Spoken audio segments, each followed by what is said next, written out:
Welcome. I'm Lindsay Bridges from Charlotte Center for Mindfulness, and I'm glad that you are here practicing with us.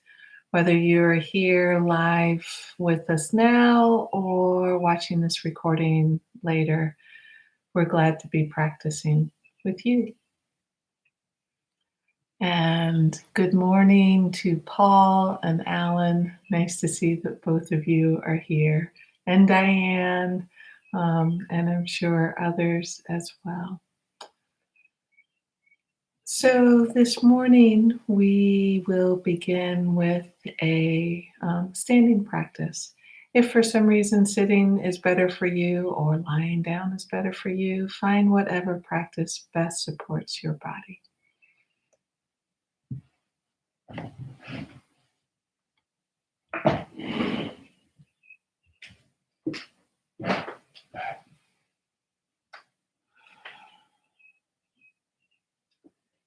So to begin with standing, finding your mountain posture.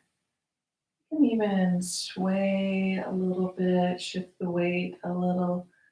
How you find that alignment with gravity. We sometimes get caught up in thinking of gravity as what's weighing us down, but it's actually when we're in right alignment with it. It's what lifts us tall as well. It's how the redwoods grow so tall. So in this mountain pose, allowing the knees to be soft and tuck the tailbone just a bit. Feel how the connection with gravity is allowing a natural release downward. And draw a breath in, and on that out breath, drop everything down right through all of the cells, gravity, through the bottoms of the feet into the earth below.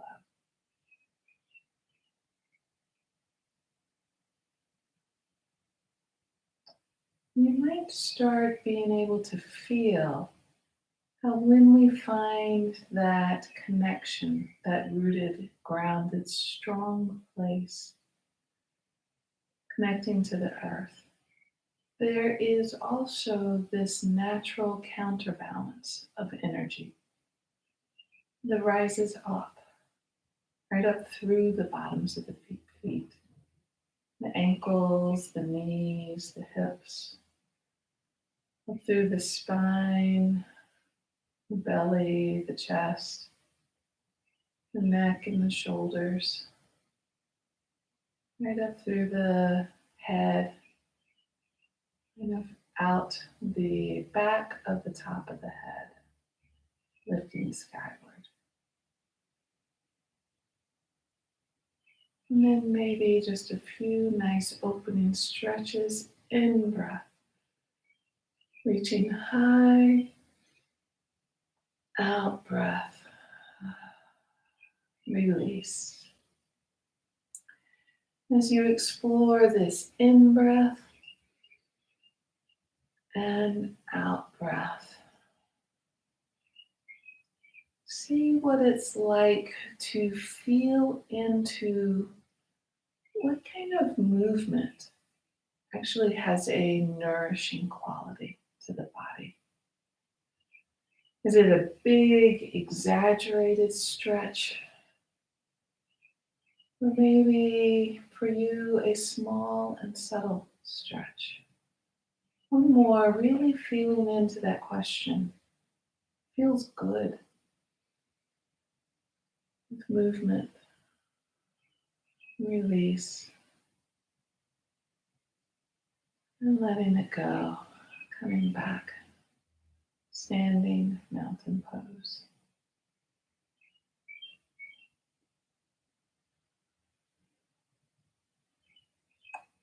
You might even feel a different movement of energy, even with those few simple opening stretches. Energy in the body. We're going to do one of my favorite movements. It's kind of an unwinding movement. Feet are a little more than hips width apart. And again, as you explore this very gentle swinging, unwinding, it's listening for what feels good for your body. We are so inundated with the message of strive, push, no pain, no gain. It's kind of hard to break that habit and instead orient to what does my body want? What does my body need? What actually nourishes in this moment? So, with this movement, it starts from the hips, and the arms are totally ragdoll, empty coat sleeves. Really drop your awareness into your arms and notice if you're holding them with some sort of stiffness. I often see people move like this. What is it like to let that totally drop? You can even make it small enough that you can feel the hands just bounce.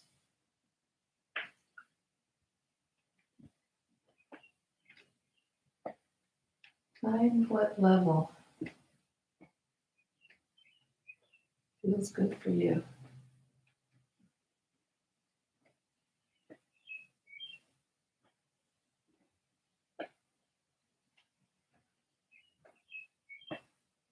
Really explore the weight shifting one leg to the other. The other leg counterbalances. Still stays grounded with a lighter touch. And then slowing it back down.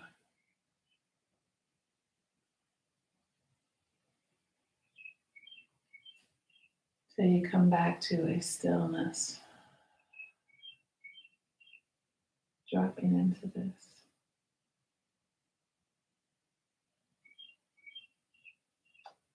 And another one of my favorite swinging movements is when you start at the side. You start slow and small unless you know this movement so you can really get the feeling of it. So on an in breath, we're going to step our foot forward and come up. Out breath, go to the other side. In breath, both feet together forward. Out breath to the side.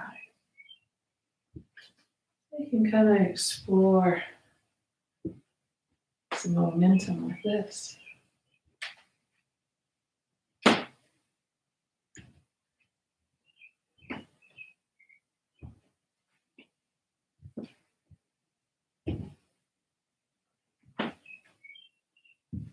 It's a really natural rhythm. It kind of feels good to step into for a moment. One more, both sides. And then back to center. And release.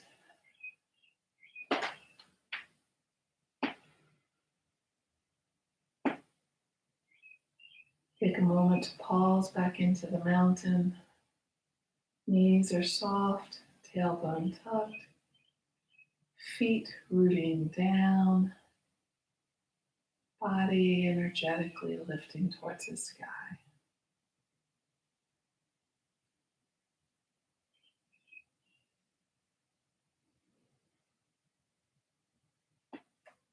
Then I want to offer a movement I learned not so long ago. I think I've done it one other time. Really am appreciating this movement. It's a kind of a loving kindness, compassion movement practice. The idea is to connect energetically with the field of kindness and care and compassion. And even if you're not like all the way feeling it or touching into it, that's okay. There's nothing we're trying to make happen with this. It's enough to feel into your intention, to simply explore the field of kindness, the field of compassion and care. And that's touching into it right there. Just to feel your intention to show up and explore this. So you can start the hands if you want, right on the belly, just under the belly button. Taking a moment for a couple of nice deep breaths in and out, feeling the warmth of the hands, the contact with the belly.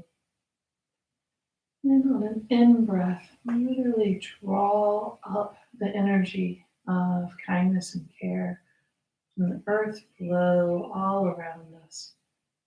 And then bring it down in our own body, mind, and heart. Drawing it up, sharing that field of energy, care, the quality of kindness, the intention to care for this body, mind, and heart. See what it's like to feel into the movement of the arms. Soft, moving through this energetic field, nurturing care.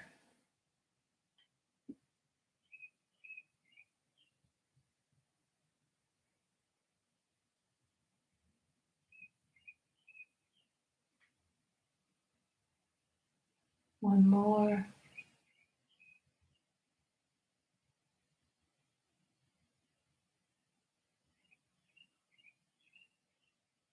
And release.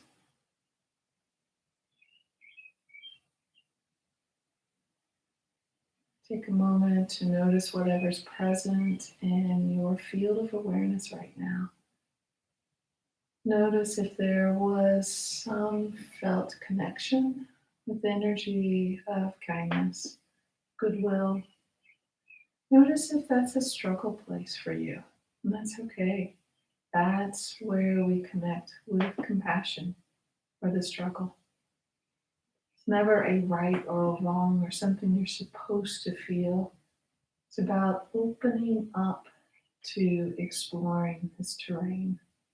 That in and of itself is a caring act. Hands right back to the belly again, just below the belly button. This time we're sharing it outward. So the knees are soft, the tailbone's just a little bit tucked. The head reaching high, the feet rooting below. And this time we're drawing up and then sharing out. So we draw the energy up and then share it out.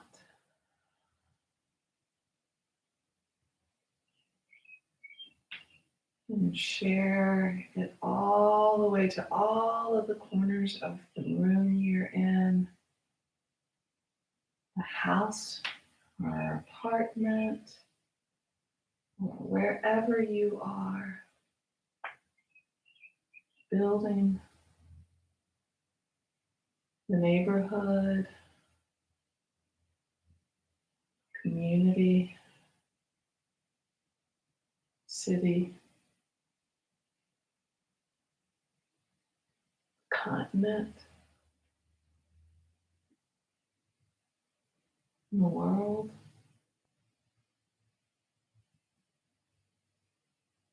As far as your imagination can reach. This touching into a knowing of the interwovenness, all matter, all energy, all life, anywhere. One more.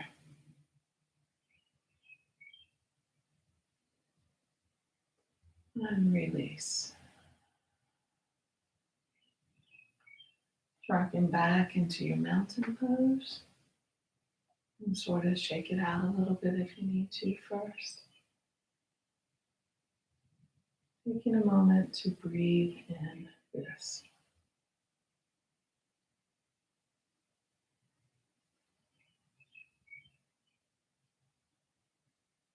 And if you like, bringing your mountain pose into a sitting position.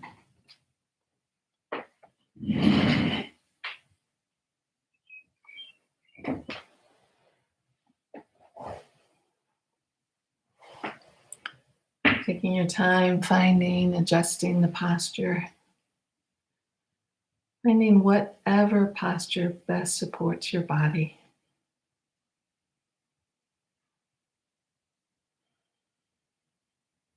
Offering a nice couple of deep breaths in and out.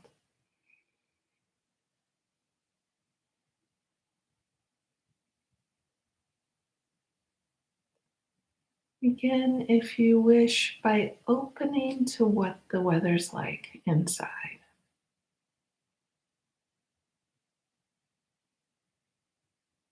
What's it like to do this as much as possible without any judgment?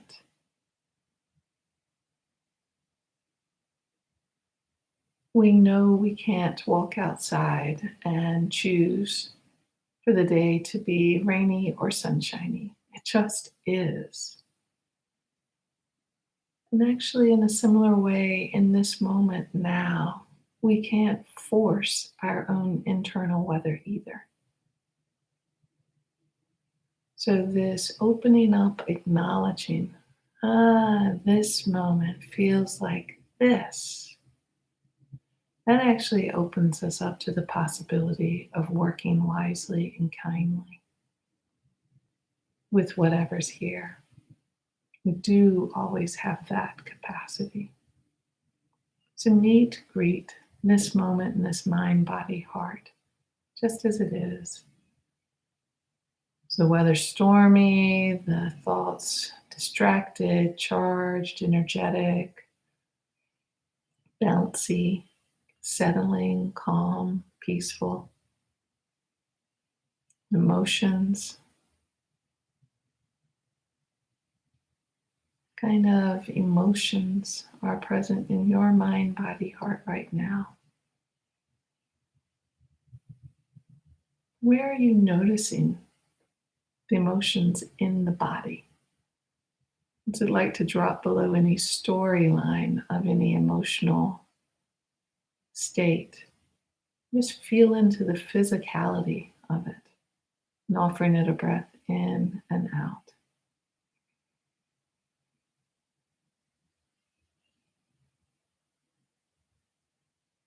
The body. What are you noticing in your body?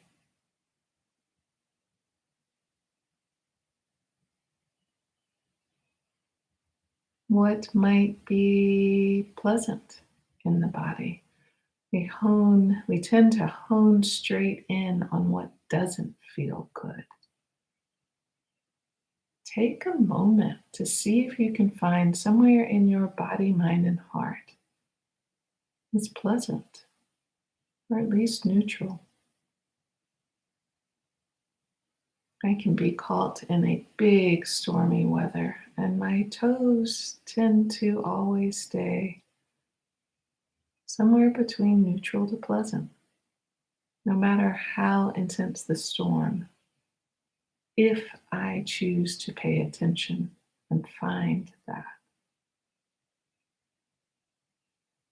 Be intentional.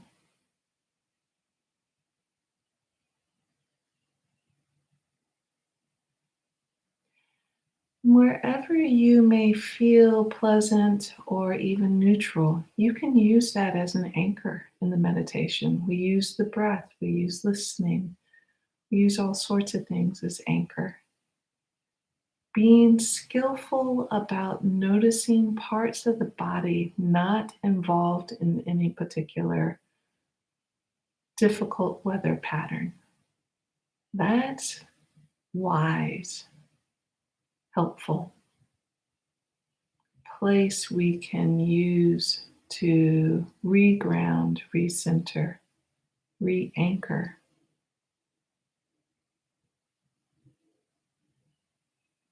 Kind of a resting spot to clear a bit of the mind, reconnect with what we care about and our intention for any given moment.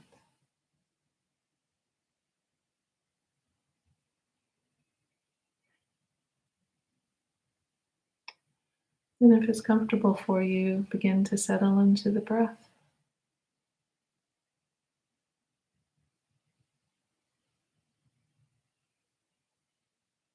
particularly using the breath, if that's okay for you, as the anchor for this practice. You can offer a couple of nice deep in and out breaths to sort of exaggerate the feeling tone of breath and feel the energy and the release of in and out. Or you can just begin to explore the breath's own natural rhythm.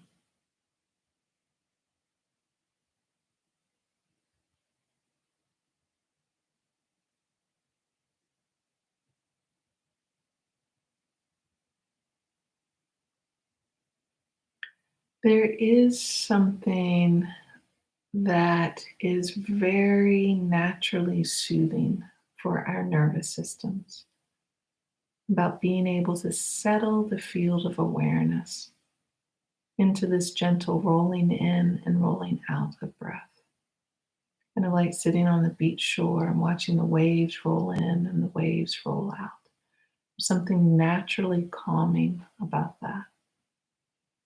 We don't have to make it to the beach. We can just drop in and feel this rhythm rolling in, rolling out, right here in our own bodies.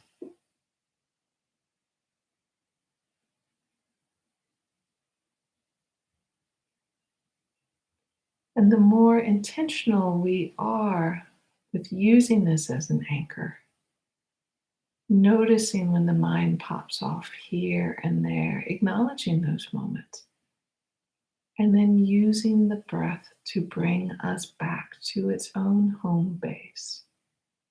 The more we do that, the stronger this connection within our own minds becomes for this soothing quality of breath, for this possibility to unfold within us.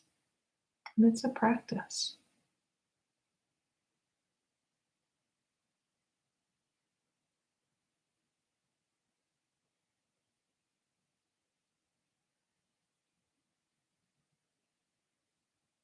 For some people, counting the breath is an aid in releasing into this rhythm of in and out. If that's useful for you, allow yourself to explore it.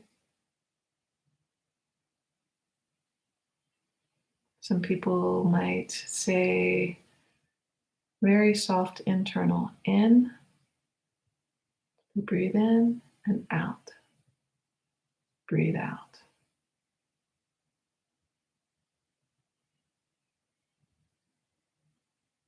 Maybe there's some other word that's helpful with an in and out. Grace, flowing.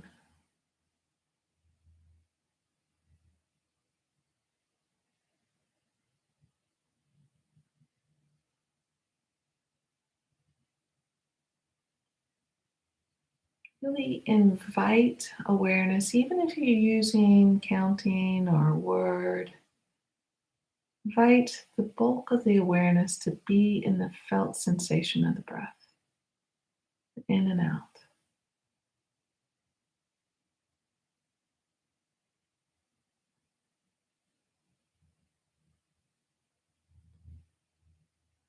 And then, if you want, I invite you to drop in a question. It's not a question to analyze or to think about. There's not really an answer to this question. There are a lot of scientific possibilities, but this question really points to a mystery beyond what our heads can really know. What's it like to just hear the question and let it resonate? To breathe in and out, seeing what's here for you.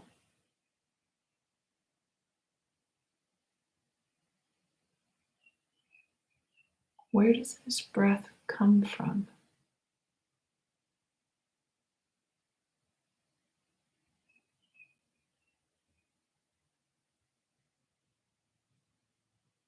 How does my body know how to breathe in and breathe out?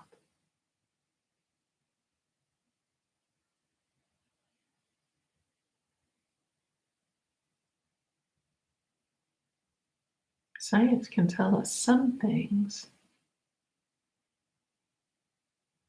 but all the way to the root of where does this impulse for life come from?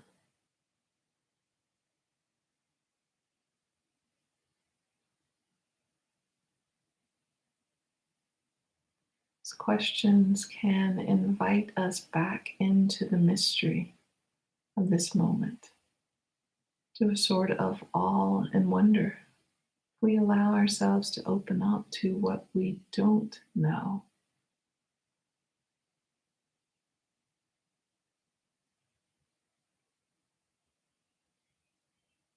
Where did the impulse for the first breath come from?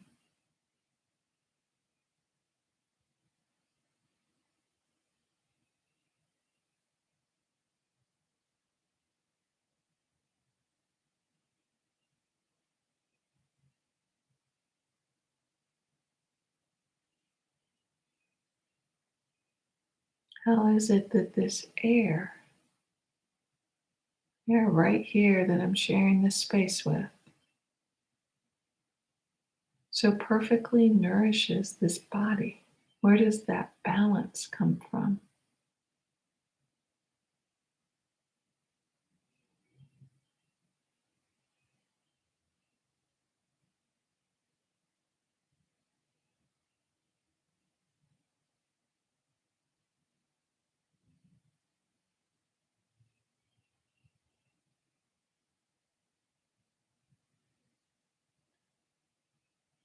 It's kind of remarkable when we notice how faithful the body is to this breathing, all the way from the very first breath we take to the very last breath that is possible.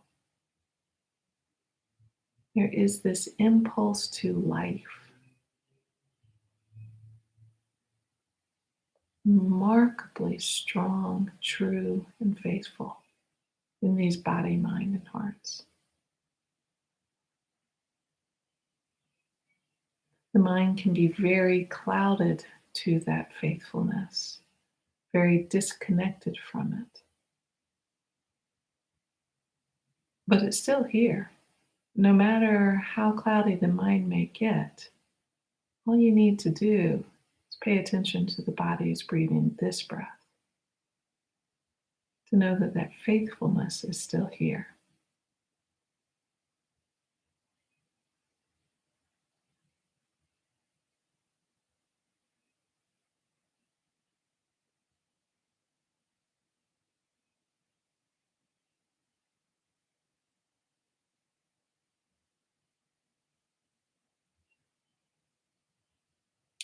As we near the end of this meditation, I invite you to drop in one more question. Where does the capacity for kindness, for compassion, for connecting, where does this capacity come from?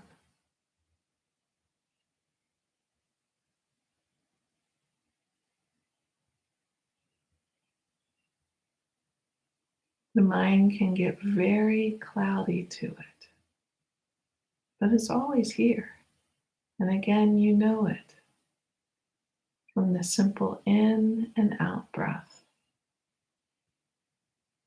The body taking care of this life being.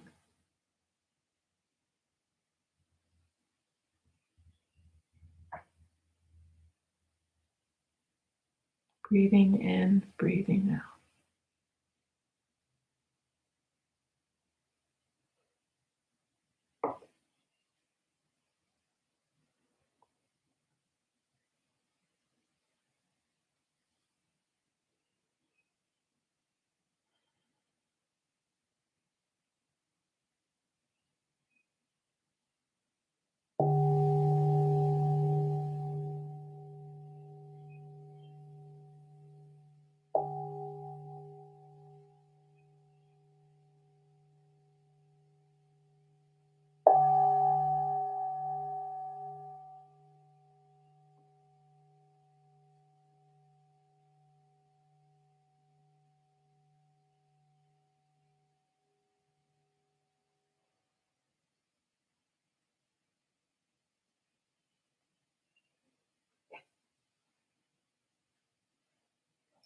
see.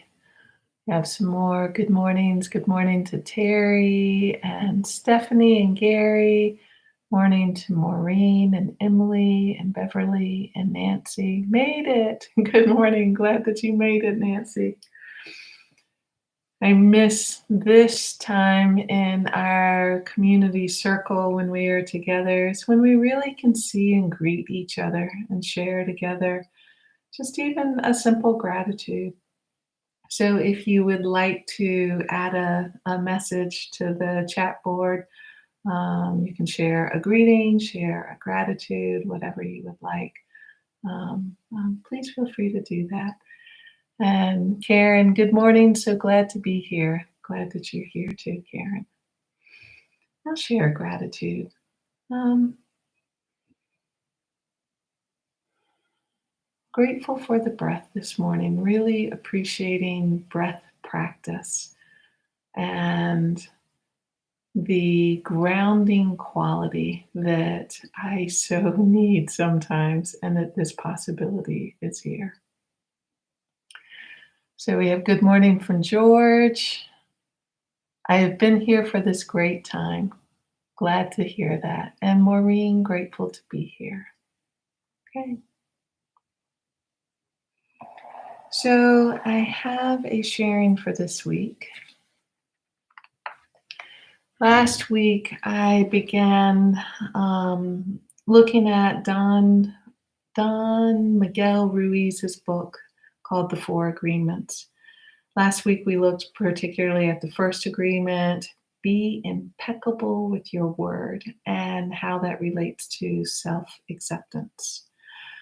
So I want to continue with this book. I got it from the reference for it from the Prison Mindfulness Institute. And after seeing them refer to it several times in places, I finally decided I needed to read it for myself. So this week we're going to look at the second agreement, which is don't take anything personally.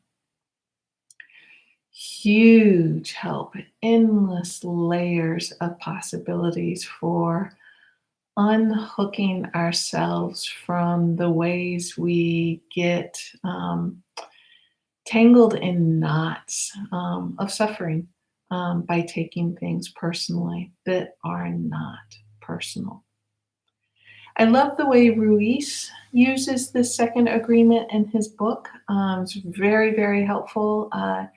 It's primarily focused, not entirely, but primarily focused on the way we tend to be so thin-skinned to other people's issues and how they talk to us. And that's incredibly useful. So we will look at that next week. But this week, this don't take things personally. There's a whole nother context that I think is just foundational, fundamental for understanding the second agreement and taking it to all of its radical possibilities. This context is named both in Buddhist psychology and I would say in modern science. Buddhist psychology calls this the idea of dependent origination. Western science calls it evolution. Very, very similar ideas of all things unfolding in light of what's come before. I like the way evolutionary biologist Lynn Margala says this. I quote this often because it's a concept we need to get. She says, independence is a political term, not a scientific one. It's just another way of saying, don't take anything personally. We are not actually independent functioning beings. We are always in this context of interwovenness. So from this context, all of us, everything, manifestation of endless generations of evolution. And that evolution is not just happening on a biologic scale, large scale, but also on very large scale, social and cultural ways, small scale, happening right in the context of my family, of my personal experience in my own life. And so all of these large scale, small scale factors add up to a truly endless web of cause and effect, way beyond any immediate control that I think I may have for manifesting this moment the way I think I should be able to. It just doesn't work that way. We are in this web of interbeing that we don't often take enough time to consciously acknowledge. So, this larger context of not taking things personally because of our interwovenness, this is really fundamental for understanding who we are and why we behave and act and think the way we do, all of the ways we do. So, I want to share one small example how even the frame of my personal anxieties that I took very personally really was not personal in a way that it took me a while to understand. When my girls were old enough to start going out on their own, and maybe they would come back a little late, or maybe they would forget to tell me that they had arrived someplace. My mind, oh my gosh, it could create these just crazy making stories of what had gone wrong. Um, just really crazy making. This is something I think lots of parents can relate to. And right there, that this is not an uncommon parental way of relating to our kids, getting lost in unactualized constant fears for our kids. I think a lot of parents do that. Don't take things personally. This is part of the culture that we're in. But even so, when I first started doing this, I mean, like really started generating these stories, I experienced it as quite personal. You could have told me other parents feel the same thing, and I would have said, yeah, but you don't understand about the way I experience it, and mine is personal. I misread the anxiety I was experiencing as having some sort of personal meaning, as in the heat of it, as a mother's intuition that something actually had gone wrong or something was going to go wrong. And, oh my gosh, did I ever cause myself deep suffering by taking these crazy making stories as real or meaningful when they weren't. They were just stuff that would come up in my mind. Eventually, this happened enough without anything actually bad happening to my kids that I was finally able to start to question the validity of the thoughts.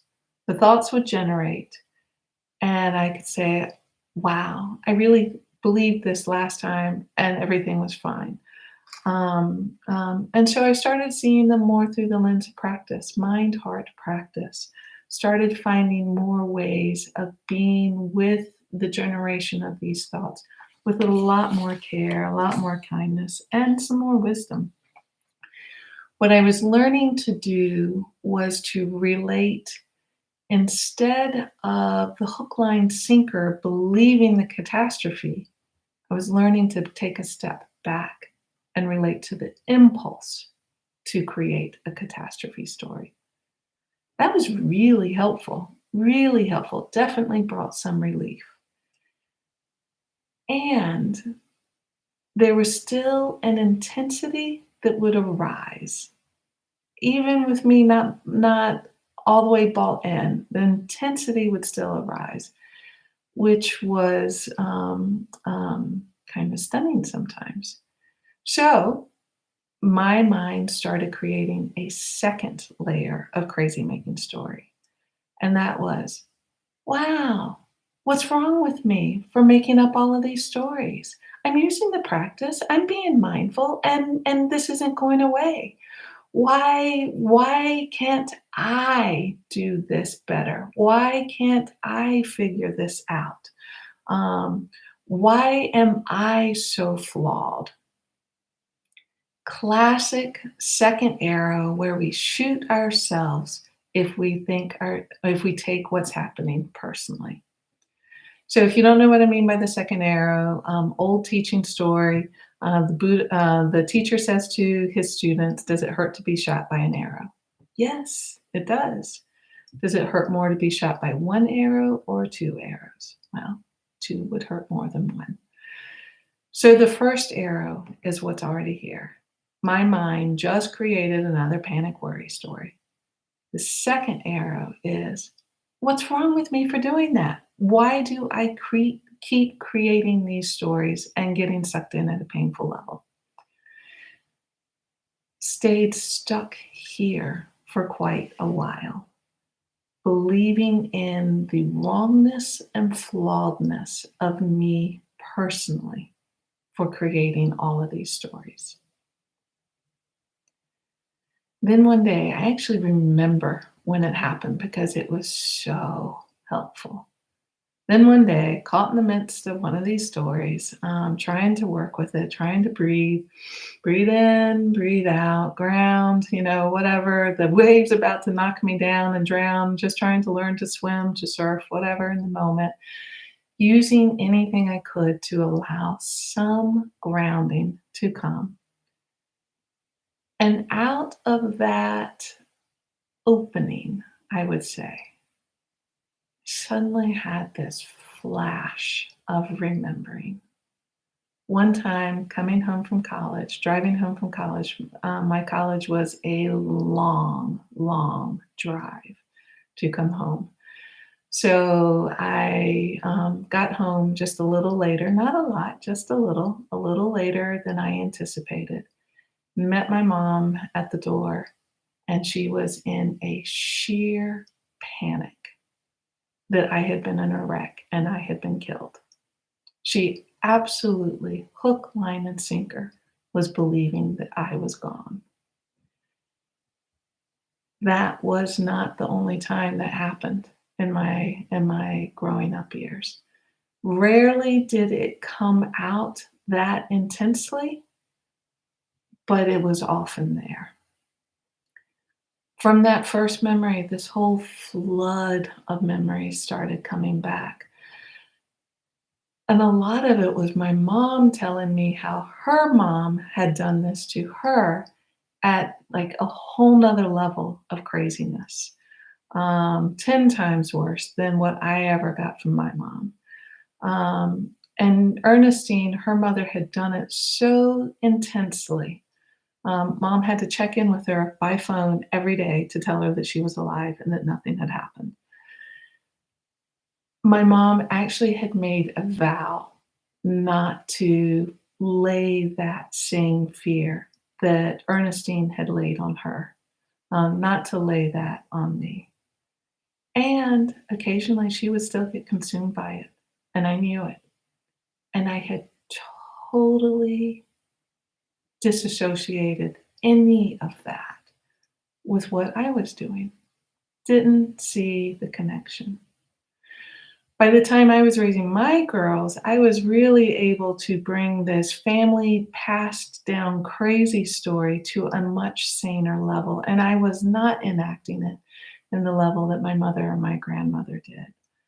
But the healing of this intergenerational passed down knot had not been resolved. This was freeing. This was not a personal flawed me that had just been passed on one more generation as opportunity to untangle, to unknot, to bring some greater healing, some greater light to. Not personal, freeing, mine not to shoot myself about, but rather offered to me to bring some more light to. Now, my mind rarely jumps to those catastrophe stories first if a daughter is running a bit late. Thank goodness. Sometimes the habit does still come back up, though. The thought does flash in my mind. But if it does now, I know how to acknowledge it. I know how to offer a breath of compassion for me, for my mother's mother, and for all parents anywhere caught up in fear for their kids, for the ones that they love. How to offer that compassion, but not bite the hook. In that way, it's really sweet to know I'm not even letting the first arrow take hold. When we have examples like this story, where we can clearly suddenly get, oh my gosh, this is because I am part of this greater whole in this way, and it's not mine. That's liberating, really, really helpful. More often, though, it's not quite as easy to have those, or it's not as common to have those epiphanal moments where we can see the whole thing. And that's why it's so fundamental that we understand the shared nature of these human minds and all of the natural ways that they get triggered, that they get activated, that has nothing to do personally with me, personally with you, or personally with them. It's just nature. It's the nature of these minds in these conditions to react in these ways. I love this quote from Virgil. This is not new wisdom. Fortunate is the one who understands the causes of things. Another way of saying, don't take anything personally. So, how do we disavow ourselves a freestanding, independent me that actually is choosing the crazy making stories, the anxieties, or the depressions that I personally am working with? And then create a second layer of self-judgment for me, for being human, for having all of this go on. And I love the way Don Miguel Ruiz places this as an agreement that we make with ourselves. We make the agreement to not take anything personally. That has the power to disavow us of so many kinds of self-judgment, so many kinds of blame, and invite ourselves back into this mysterious, miraculous web of interrelatedness. Thich Nhat Hanh calls this interbeing. The hard parts in ourselves, they're simply another part of nature, and another part of nature asking for relief to help with untangling.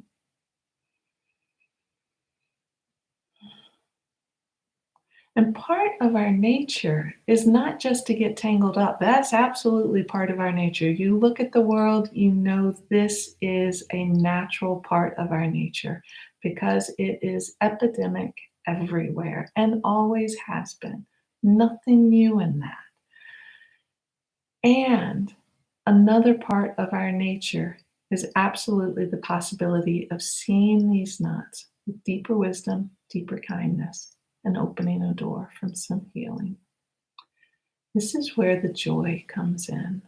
When we re-understand our relationship to our hurts, to our pains. Re-understand them in a way that lets us go, lets us let go of the endless shaming we do to ourselves about what we carry that's not personal. So much easier to look at the hard stuff when we're not adding more baggage on top of it. When we let go of the self judgment, the blame, and the shame, we actually can then start to feel the ground beneath our feet, feel ourselves strong enough to look at the hurts we've caused, to look at the mistakes we've made, to look at the pain of the biases all of us humans carry in this world. To look at the issues that our culture, our time are starting to bring up that are really hard for some of us to step into, issues such as white entitlement and white privilege, entitlement, issues such as recognizing the unconscious bias we all carry around people of different races, people of different sexual orientations, people of different genders, people different age, people of different background, all of people of different political views, all of those ways, I can actually start to look with a new openness at ways that might be uncomfortable for me to see that I too am part of the problem. And how can I unhook from that and open a door so that my walking in the world is a walk that is hopefully opening more healing instead of more hurt? Don't take anything personally allows a new kind of responsibility to emerge, a new possibility of being proactive. And I mean that word responsibility in its deepest essence, the ability to respond well. So don't take anything personally, doesn't close us off, it actually opens us up. And the last thing I want to say about it is how that directly relates to compassion. If I let myself not take things personally, I'm actively moving myself from my survival, fight, flight, freeze mind. Whether I'm going into survival mode, fight, flight, freeze, me against me, or me against others, or me against the world. I allow myself to move out of that and connect instead to our shared, flawed, but beautiful humanity, painfully, hurtfully, and naturally flawed and beautiful. This is what allows me to connect with a strong heart, to be wise and responsive to a world I care about. So don't take things personally. How might that, making that agreement with yourself, not to take anything personally, how might that agreement be liberating for you? So let's pause for a moment and just sit.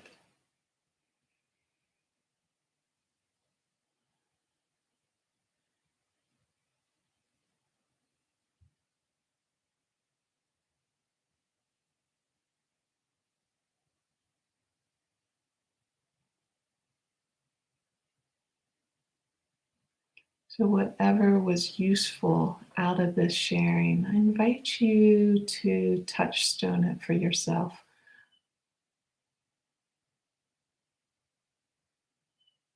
Let yourself envision how you might actively work with this agreement in a way that is useful for you. Maybe it's one you've already met and explored some. How do you open up another layer of it? Maybe it is just that breath of fresh air that you needed when sort of entrapped in that shame personal world. However, it might be useful for you, let yourself know that.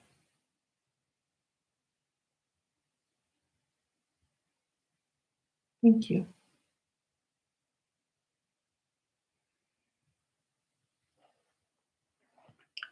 So, um,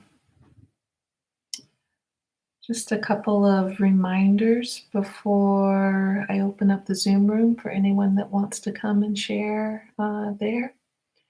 One reminder is I have gotten a lot, I'm getting technology adept in some ways. I can't say it, but I'm getting there.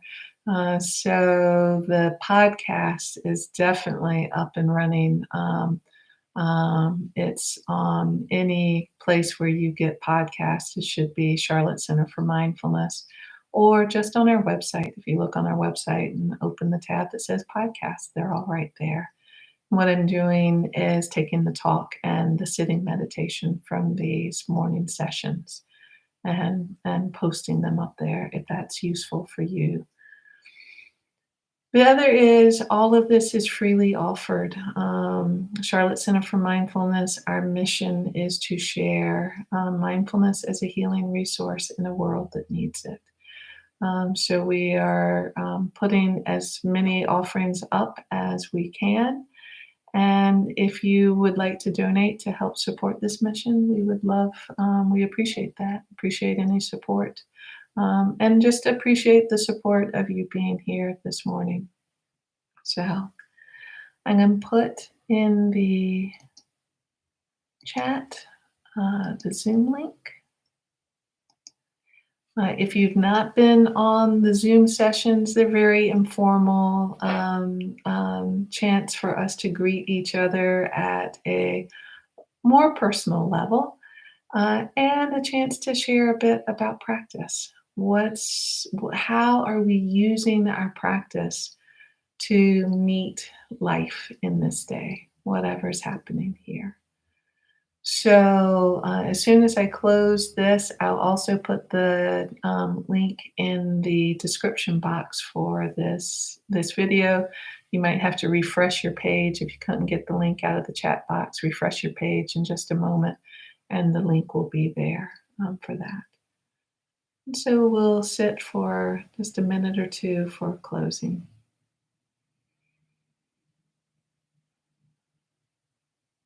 Pausing right now and notice whatever's arising in this moment for you.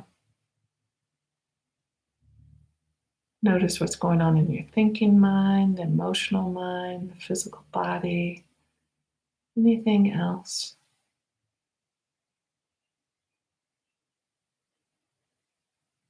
And then let yourself know how you typically relate to what you notice.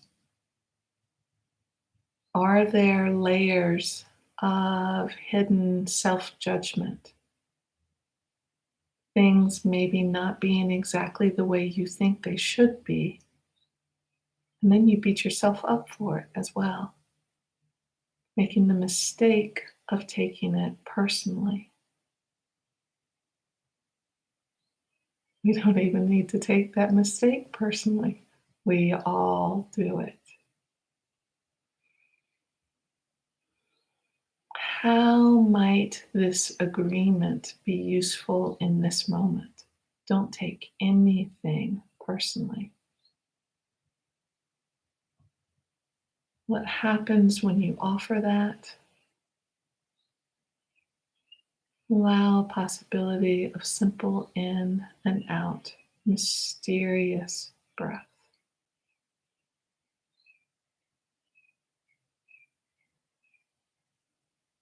May I have compassion and understanding for myself just as I am. And may all of us everywhere, near and far, big and small, seen and unseen, may we all experience the joy and the freedom, compassion, understanding, goodwill, and care for ourselves and for each other, just as we are. Thank you.